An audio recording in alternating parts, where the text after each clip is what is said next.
Aqui é minha casa, aqui é minha sala, pode vir, fica à vontade. Foi aqui que eu comecei a me envenenar, entendeu? Tudo começou no colégio, aos 15 anos, uma brincadeira, né? Uma brincadeira brincadeira séria, hein? Mas foi nessa época aqui que eu comecei a sentir os sintomas. Aí foi agravando ao longo dos anos, entendeu? Pensei até que eu estava com câncer, e não estava. Até descobri que eu estava desenvolvendo uma trombose, as artérias cheias de nicotina. Durante os 22 anos eu fumei um maço de cigarro. E logo depois que eu amputei a primeira perna, que foi em tempos diferentes, uma foi em 81, outra foi em 83, aí nesse espaço eu passei a fumar 3 carteiras de cigarro. Porque eu me senti sem as pernas, feio, deprimido. Então eu queria fugir de tudo, só caía dentro, como era viciado, caía dentro do cigarro. Eu era tão dependente químico que no hospital mesmo, quando eu estava internado da primeira perna, já com diagnóstico de gangrena, de circulação, eles à noite, para a gente não sentir dor, eles davam um comprimido. O que eu fazia? Eu trocava esse comprimido da dor por cigarro no Campo Negro. Aí ia para o Nicotélio, onde ninguém vai. Eu sentava embaixo daquelas mesa, né, onde botava os cadáveres, os pacotes, e eu ficava ali fumando meu cigarrinho, dentro do hospital, cara. Aqui são os 3 irmãos comigo. Eu tive trombose, o do meio teve edema pulmonar, e o caçula, ponte sapena, infartou.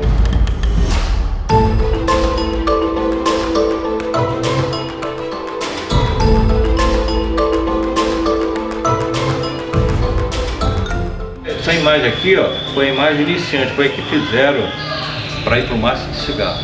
Através de toda a seriedade do Ministério, eles estavam falando que o tabaco me fez mal. Estava lá no maço de cigarro. Então, em cima disso aí, em cima da minha documentação, meu histórico de fumante, aquele histórico todo, eu entrei com esse processo. Quando eu processei a Santa Cruz, eu processei justamente me calçando pelo que o Ministério estava falando sobre mim.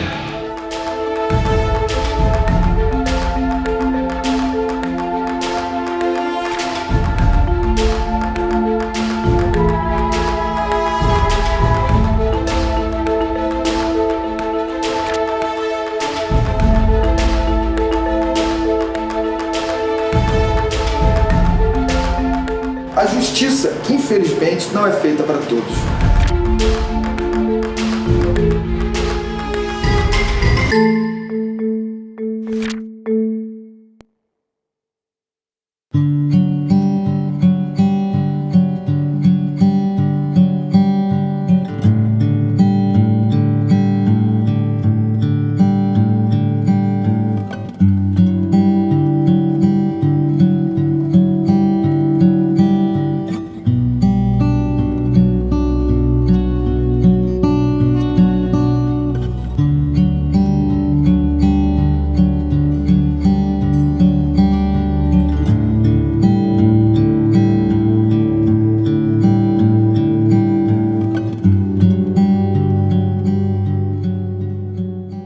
A primeira dúvida que eu tenho É porque a minha imagem ela foi divulgada em todos os maços de cigarro, em todo o Brasil, até no exterior, até no charuto cubano, Cuba, etc. E o Ministério se reporta na embalagem dizendo que o Ministério da Saúde adverte, ele é uma vítima do tabaco. Uma verdadeira contradição. O judiciário se deparar com essa causa e julgar improcedente essa demanda. Porque era uma demanda onde o direito era muito forte, entendeu? Estava bem embasado, tinha tudo, o senhor tinha tudo para ganhar essa causa. Porque acho que a grande discussão aí no caso aí da indenização é assim, no teu caso eu acho que não há a menor dúvida, não tem sombra de dúvida, né? Você começou a fumar numa época em que não havia informação, não havia advertência, a publicidade era em todos os meios de comunicação, era assim, completamente invasiva. Você era, quantos anos você tinha? Eu tinha 15 anos. Tinha 15 anos, você era menor de idade, quer dizer, você tem uma doença que é causada exclusivamente pelo tabagismo? Só quem fuma é que tem essa tromboangiite obliterante. Quem não fuma não tem. Toda decisão judicial ela é baseada em premissas de fato. Quer dizer, o trabalho do juiz é examinar as premissas de fato, ver se elas estão provadas e aplicar a lei em cima dessas premissas. Se o Estado brasileiro, através do Ministério da Saúde, admite que o cigarro provoca determinada doença, é inconcebível que o mesmo Estado, através do Poder Judiciário, negue a mesma premissa. Quer dizer, o Estado ele não pode ser tão contraditório e tão incoerente. Você tem um discurso do Judiciário que é o discurso das teses da indústria. Então nós somos buscados, mas da onde vem isso? Bom, vem de uma situação em que você tem multinacionais litigando no mundo todo e no Brasil todo, contratando os juristas renomados, grandes bancas de advocacia, criando teses muitas vezes artificiais, muitas não, na maioria das vezes artificiais com relação à interpretação do Código de Defesa do Consumidor ou do Código Civil, viram livros jurídicos eventualmente essas teses, então essas teses acabaram sendo compradas pelo Judiciário, mas uma análise crítica dessas teses, elas são facilmente derrubadas, até pelo que muitos desses autores já escreveram sobre outros produtos, por exemplo. Mas pro caso do cigarro, surpreendentemente, há uma inversão aí. Parece que o código é de proteção à indústria e não ao consumidor. Em inglês existe uma expressão, diversionism, que poderia ser traduzido como diversionismo, que é uma estratégia para você desviar o foco, desviar a atenção do seu interlocutor para determinados aspectos de um debate.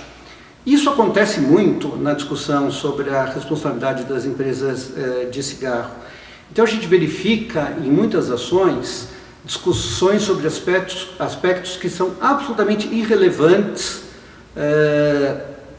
para a discussão que realmente importa. Então discute-se, por exemplo, o cigarro é um produto lícito, o fumante fuma porque ele quer, existe ou não existe vício, sabe ou não sabe que faz mal. A impressão que dá é que os juízes eles não estão julgando a responsabilidade das empresas de cigarro, eles estão julgando o próprio fumante. Eles fazem, às vezes, um julgamento até moralista do fumante. Como se o fumante fosse um suicida e como se o fumante tivesse controle sobre o vício. O STJ está indo na contramão de todas as conclusões científicas e do dia a dia que nós vemos na sociedade. Mas eu acho que o STJ devia se colocar numa posição de maior defesa dos interesses da sociedade, e não apenas de uma empresa ou de duas empresas de grande porte econômico. As empresas e as grandes corporações, elas têm muitos recursos financeiros, elas têm muitos recursos assessoria jurídica, assessoria de imprensa, e ela de fato tem capacidade de influenciar os tomadores de decisão no Estado e mesmo a opinião pública. Elas são capazes de fazer lobbies efetivos no Legislativo, no Executivo, no Judiciário. Elas patrocinam muitas vezes eventos com a participação de agentes do Estado. Quem decide são seres humanos que têm os seus valores, que estão sendo influenciados por, enfim, por tudo, né? Por tudo que está à sua volta.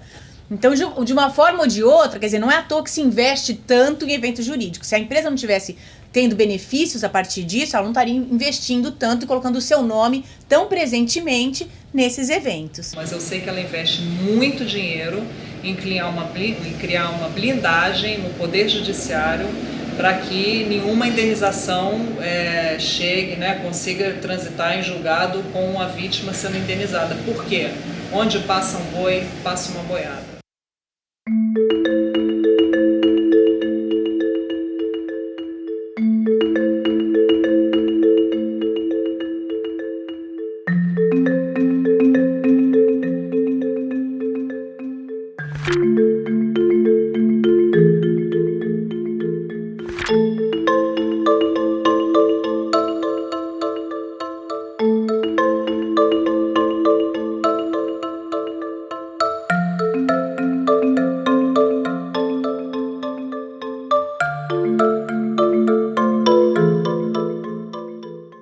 No meu tempo, a indústria usava soro fisiológico para fazer o preparo do fumo para fazer o cigarro. Fala-se que hoje, através de estudo, eles estão colocando amônia. Isso procede? Procede completamente, né? Porque a amônia aumenta a absorção da nicotina mais rapidamente. Então, mais rapidamente ela ocupa o receptor. Ocupando mais rapidamente o receptor, o que ela acontece? Você fica com a dependência muito mais precoce. Então, você não tem um número de cigarros que você se torna dependente. Quer dizer, não é uma coisa assim, depois da 10ª vez que eu fumei, que eu me tornei... Não, isso já pode acontecer muito rapidamente. E a indústria, o que interessa? O que ela procura? Ela quer o usuário. E isso é uma outra coisa, que não existe livre-arbítrio quando você começa a fumar. Porque um produto que rapidamente te torna dependente dele, você não tem o livre-arbítrio. Você rapidamente, você já está dependente, a partir daí não é mais da tua vontade. A vontade é, entendeu? Da tua necessidade de, quimicamente, saciar aquele receptor. Você precisa fazer isso, você precisa fumar. A gente sabe que a dependência à nicotina é muito mais forte do que a cocaína, do que a heroína.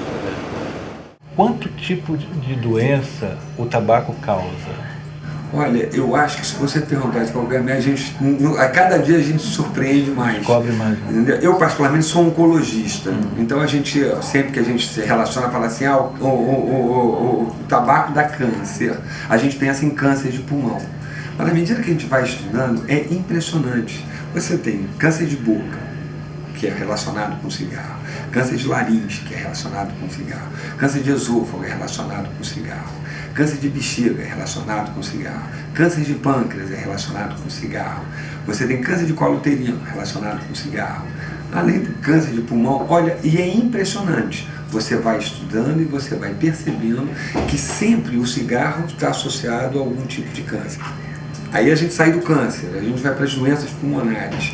Uma infinidade de doenças pulmonares que a gente tem. Aí a gente vai para as doenças que a gente chama cardiovasculares. Hoje a gente sabe que a principal causa de infarto está ligada ao cigarro. Vamos supor que hoje, que a indústria fosse responsabilizada por aqueles que adoecem. Eu garanto que ela pensaria 2 vezes na forma em que ela coloca o produto dela no mercado. Eu garanto que ela se preocuparia, talvez, sei lá, fazer teste de DNA. Você não pode fumar não, porque você tem um risco de adoecer muito grande, não vai ser bom para o meu negócio. Essa responsabilidade tem que ser da indústria. Em sendo uma droga lícita, você tem condições de regular, que é o que a gente quer, é o que a gente acredita. Se você tornar o cigarro proibido, você vai automaticamente gerar no mundo 1 bilhão e 300 milhões de criminosos. Eu acho que você não criminalizar, você não proibir, já é uma medida correta. Agora, a partir daí, toda forma de cerceamento, de incentivo ao tabagismo, você tem que ter. Não dá para continuar vendendo cigarro em qualquer boteco, do lado de qualquer pão doce, né? Pelas ruas, avulsos, enfim. Porque isso tudo, na verdade, a gente sabe que estimula o consumo muito. Então, o que o controle do tabagismo defende, sempre defendeu, a comunidade global de controle do tabagismo, é que você regule com as práticas que já são comprovadamente eficazes, ou seja, você precisa proibir completamente a publicidade, que no Brasil não é proibida ainda.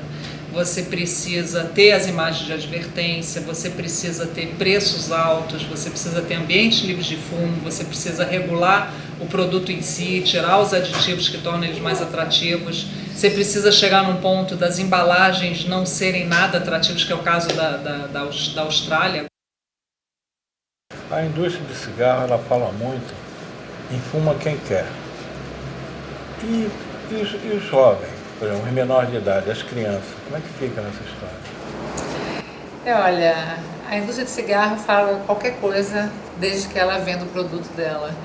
E a gente tem o dever, né, como parte da sociedade civil, de informar a sociedade do que está acontecendo e como parte do governo de regular o produto e a indústria. Fumar é vendido pela indústria como um comportamento adulto e nada melhor para um jovem, para um adolescente, do que tentar garantir que ele entre na vida adulta através de um comportamento que é estimulado como comportamento adulto.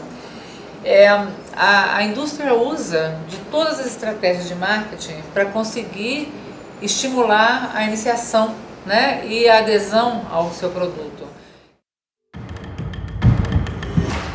O jovem experimenta uma vez, tosse, experimenta a segunda vez, se sente mal, tem ânsia de vômito, fica incomodado, mas aí ele experimenta mais uma vez, e mais outra vez, e mais outra vez, e aí ele já está dependendo da nicotina.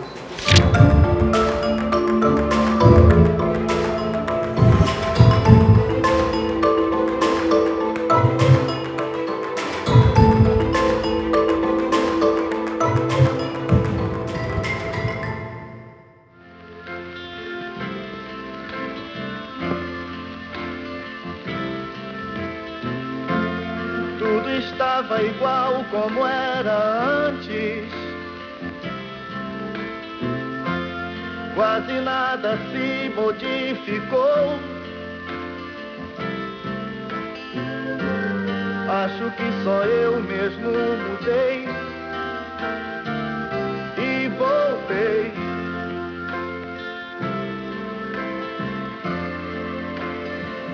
Eu voltei. Uma mágoa muito grande, né? Eu embarquei nisso aí. Eu era jovem igual ele, embarquei igual ele. Eu ainda tive, entre aspas, uma sorte, né? Porque eu amputei os membros e estou vivo aqui, já tem 31 anos que eu estou assim, né? Com saúde. Mas e muitos que não tiveram essa chance? Como o caso, por exemplo, o Chico Anísio. Ele morreu com as duas pernas, inteiraço, mas minou uma parte mais letal, né?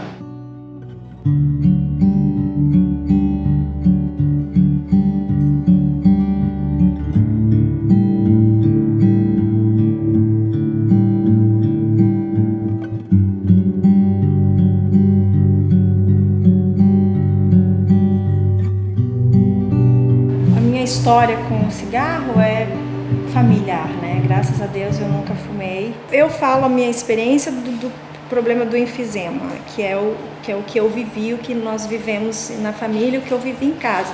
Quer dizer, milhões de doenças aí, né? Mas no caso da minha experiência, era a dor maior que eu sentia, que o Chico sentia, que eu sentia por ele, era a consciência de saber que a pessoa saber que vai morrer, que não vai poder respirar e que ela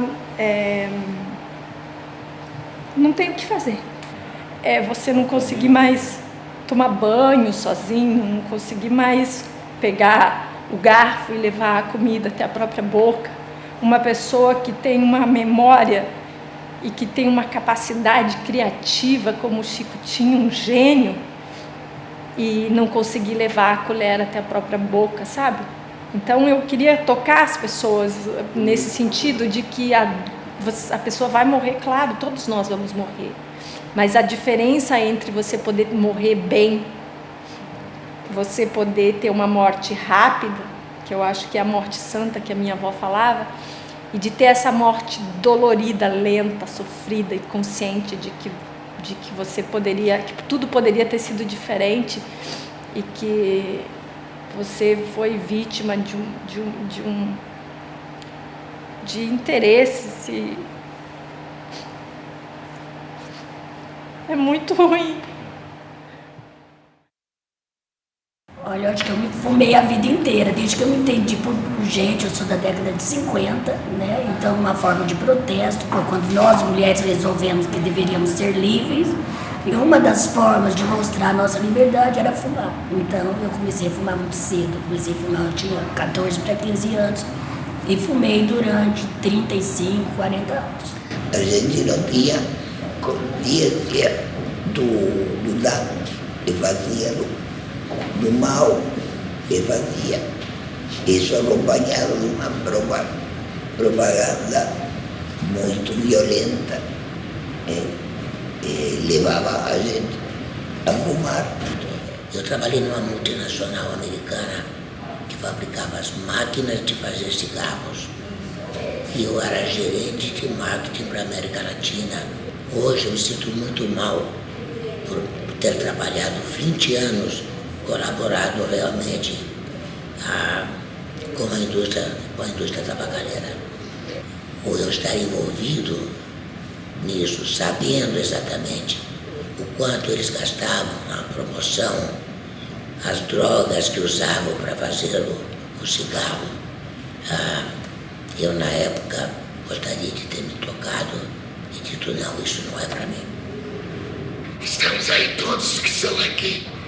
Ué, todos sabem que o problema foi o cigarro. O cigarro é a causa de quase todos os casos de vilarejo. É o poder econômico. Eles mandam. Nem o poder judiciário. Ninguém dá atenção a isso. Quanto mais o executivo e legislativo.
Que as pessoas que se sintam lesadas, elas continuem indo ao judiciário. Por quê? Porque há uma renovação, há novas informações e é o que se diz, né? Uma mentira, ela não se mantém, você não consegue enganar todos por todo o tempo. Você pode enganar todos por algum tempo ou enganar alguns por todo o tempo, mas você não vai enganar todos por todo o tempo. Eu acho que quanto mais o judiciário for provocado, as chances de se mudar essa jurisprudência, elas tendem a aumentar.